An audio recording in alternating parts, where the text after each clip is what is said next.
What's up, fight fans? Welcome to Mr. Mustache MMA News. Today, I want to discuss last Saturday's UFC Seattle's main event. Joe Pyfer stops Israel Adesanya in the second round via ground and pound, TKOs him in a wild back and forth fight, right? I mean, I predicted Izzy to be able to take out Pyfer. I don't know by stoppage, but necessarily, I thought he was going to get the job done. I thought he was going to get his hand raised. If it would be a later stoppage or a decision, right?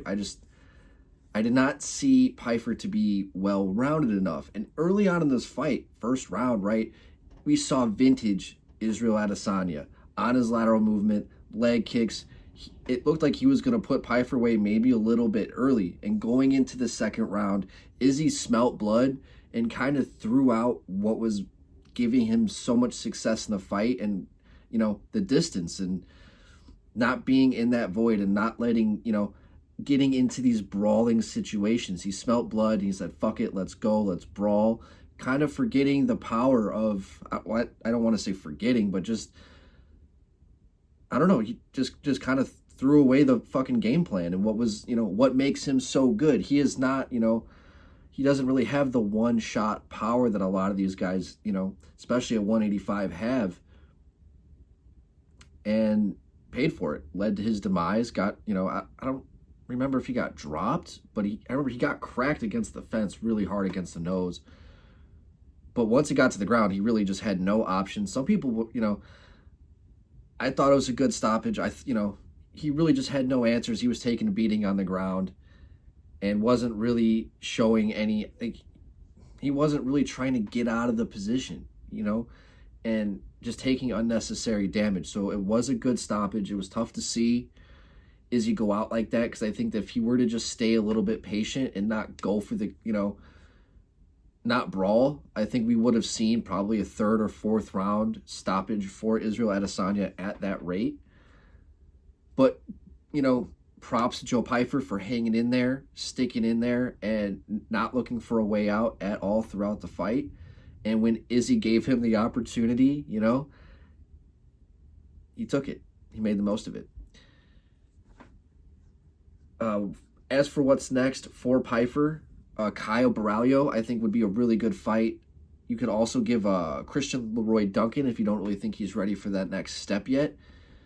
Anthony Hernandez, I think, is a really good opportunity. I think any of those three fighters, I think, would really be a good next fight for Joe Pyfer. As for Israel Adesanya, he said he's going to continue going. Personally, obviously, I just don't want to see the guy take all this damage. He's had over 100 career fights, kickboxing, MMA. I think he's had some boxing fights as well. Got nothing else to prove, right? But if he wants to still go out there and compete, it is what it is. I'm still going to watch. I'm a fan of the style bender forever. Whatever he does till the wheels fall off, I'm going to watch. So I saw a post from Full Violence on Instagram where they said him and Shara Bullet should fight next. Great fight. I think Shara Bullet would be a fucking fun matchup.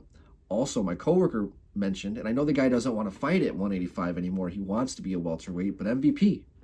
Imagine Stylebender and Michael Venom Page at 185. That would be a really good fight next. Yeah, I don't know.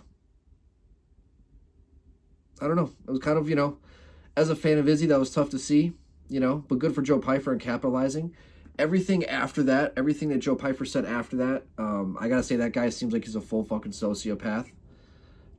Talking about his mental health struggles. Listen, man. There's a really good video that Wyatt just did on Fight Society, I think, that touches exactly how I feel about it. Like, I don't really want to... I feel like he says exactly how I feel, and more so, going into the whole Joe Pyfer situation and talking about his mental health struggles and whatnot. I'm pretty on board with everything that Wyatt said, and even in the moment, I was like, oh my God. And you see, we are going to see future meltdowns of Joe Pyfer incoming the next few years, and I don't think it's going to be pretty.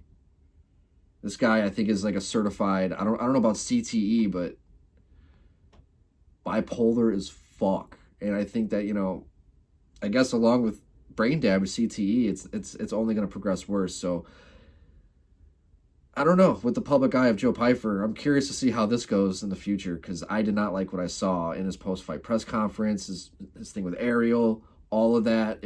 It all just reeked of just like attention seeking and manipulation.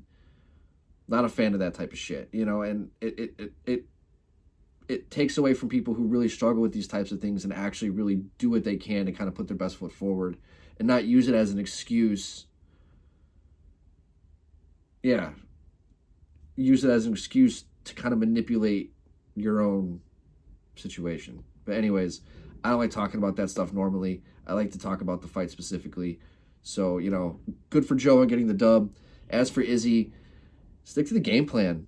Like, don't do Max Holloway shit in the second round. What are you doing? I get it though. You said you wanted to feel like that you were in a fight, and I understand that when he said that after the fight, he just wanted to feel like he was in a dogfight again.